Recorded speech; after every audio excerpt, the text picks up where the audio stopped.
आणि आता बातमी आहे सोलापुरातून। आमदार राजेंद्र राऊतांनी ठिय्या आंदोलन अखेर 10व्या दिवशी मागे घेतलाय। राजेंद्र राऊत यांच्या शिष्टमंडळाने मुख्यमंत्री शिंदेंची भेट घेऊन चर्चा केली। दरम्यान विशेष अधिवेशन बोलावण्याची राजेंद्र राऊत यांच्याकडून मागणी करण्यात आली होती आणि त्यांची ती मागणी अजूनही कायम आहे।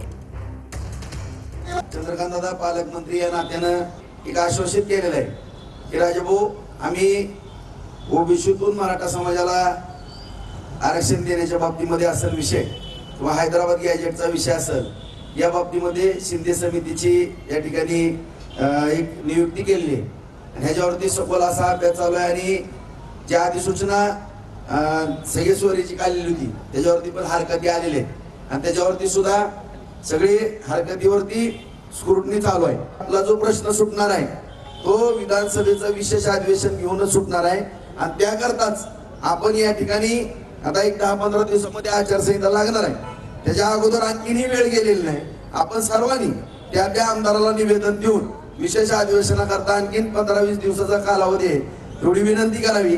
नाहीतर मी सांगितल्याप्रमाणे लोकसभेच्या निवडणुका झालेल्या आहेत, विधानसभेच्या निवडणुका झाल्यानंतर आपला प्रश्न हा असाच गेली 40 वर्ष जसा राहिला तसाच हा प्रश्न